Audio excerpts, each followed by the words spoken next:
Hey up, welcome back to the channel. Welcome back to my new reading series. This is episode 3, where I'm still reading book 1 of The Wheel of Time, The Eye of the World. Again, I apologise about the mess because I'm still working on the doorway, and because I'm working on the doorway, all the stuff I had on the wall is just all over my chair and all over the floor, and it's a whole thing. But this is all being videoed for my DIY work series, which I do a lot of on the channel. Anyway, the book.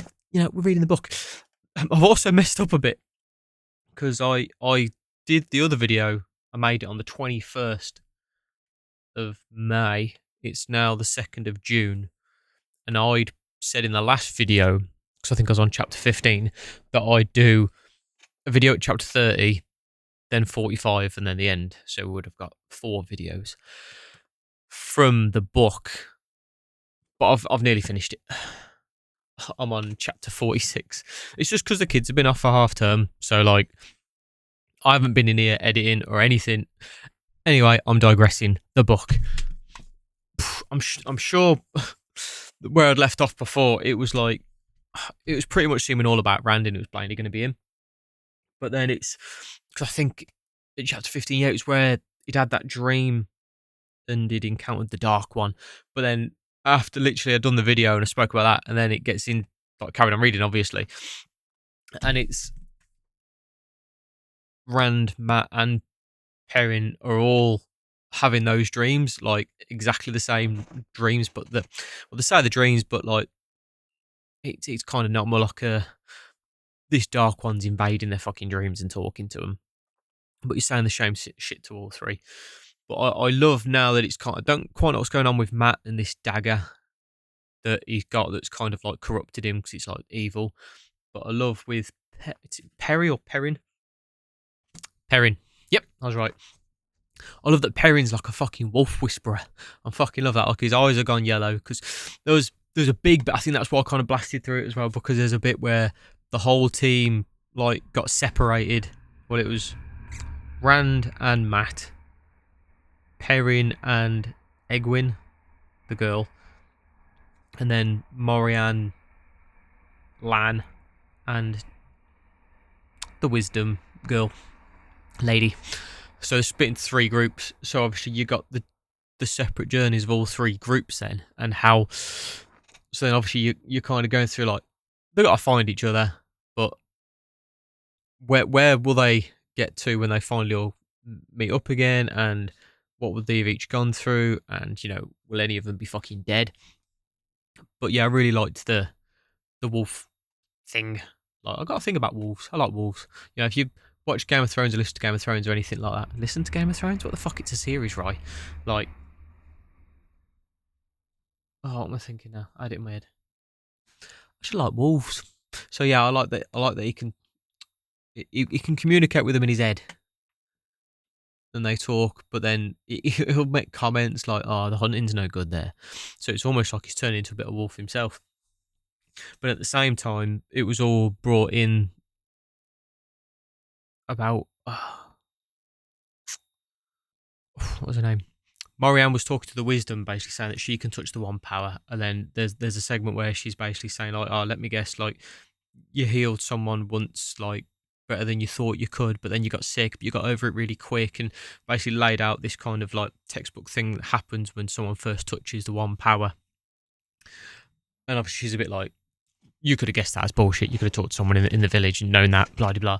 But then later on, during Rand's journey, whilst they're separated, that happens to Rand. So it's nice, those little segments where it's, where you think it's like a lucky accident that this thing happened and saved them. But then he's gotten sick afterwards, but then gotten well pretty quick and whatnot. So I've went from going, oh, it's blatantly Rand, to, oh no, it could be any 3 of them. And then back to, it's blatantly Rand. Which I'm guessing is obviously the point, because I guess it would be a bit boring if it was just from the chapter 1, you're like, well, yeah, it's all about him. I mean, most of the book's perspective is from him, but I feel like you get just enough to start going, well, it might not be then. He might not be the main guy.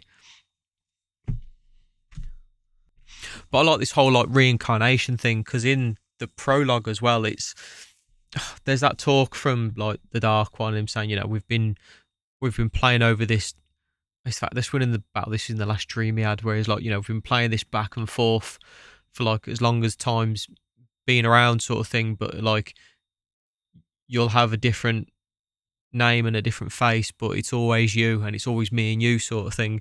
That he's saying. Well, he says it to all of them in that dream. But yeah, now you're kind of more angling towards it definitely being Rand, and it's like, it's just nice knowing that. I'm kind of happy knowing that there's 15 books, because you just know that this whole first book almost just feels like this is character and place setting. This is just getting you used. This is just world building. This whole first book. It's like, well, this is the landscape. These are the places. These are the names of the places. This is what all the places look like.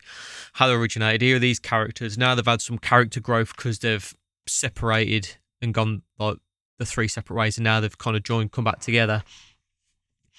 So yeah, by the end of this book, I'm curious to see how it's actually going to end, if there's going to be any kind of payoff. Because again, that knowledge of it being such a big series, I'm kind of like, how much of a payoff can there be in the first book?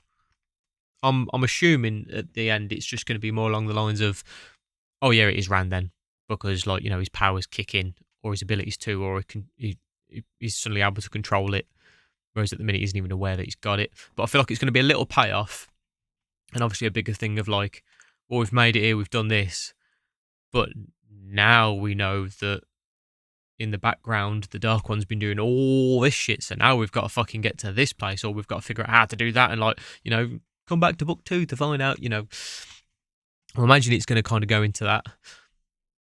It's hard doing these videos and not making it sound like a review, because I don't want this to be a review series. I'm not that kind of channel. This is just me doing videos about the books that I'm reading.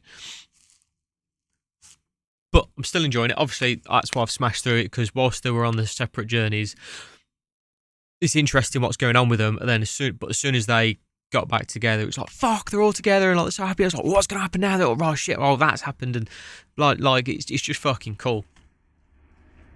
I was going to say,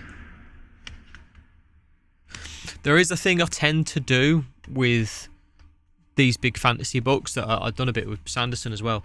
When it's describing a place, sometimes you can have like a fucking page and a half of like, oh, the ivory building stood taller than clouds on a winter's day, and like the eagles roamed free, and blah blah blah. People bustled about the street doing their day to day, some more urgently than others did. You know what I mean? It's painting that whole kind of scene for you. But I've always felt like, always been told, I've got a very good imagination, so I've already kind of got that in my head of like where I feel like they are and what the place looks like and whatnot after a couple of words. So what I'll tend to do with those big bits is I'll skim read for like a page or so until it's like, right, something's actually happened now, that they're moving again, they're going someplace, or something's actually happened, or someone said, something's actually going on, not just a whole fucking page and a half of just describing how the place looks. I do skip some of that, but I won't just skip it. I'll just skim over, like, get some keywords from lines, and I'm like, right, yeah, he's still just describing shit. Okay, now they're moving down somewhere else. Okay, cool. Like, you know what I mean? If you've jumped onto this series and you're reading it and you've started book 1, Eye of the World, let me fucking know, because I want to know I want to know how you think it's going to end. I've got a rule. I'm probably not. I was going to say not look at comments. I want to get my wife to skim them. Oh, but my wife. This is going to be a difficult thing when it comes to comments, because I'd like to think that people will comment just because like they're reading the book and like maybe I've said something interesting or I've missed something that they thought like when they were at this stage of reading this book. And hopefully not just people going, oh, by the way, this happens. I'm like, oh, you're a dick. Like, because unfortunately there are people like that in the world. Or maybe I'll just put that idea in their head. Oh, it's the fucking the Matrix thing, and it knocking the, is it the vase when he walks in? She's like, don't worry about the vase. He's like, what vase? And then he knocks it. She's like, what will really twist your noodle later is if, would you have knocked it if Anna told you were going to knock it? You know what I mean? I've just kind of introduced that into the video, haven't I?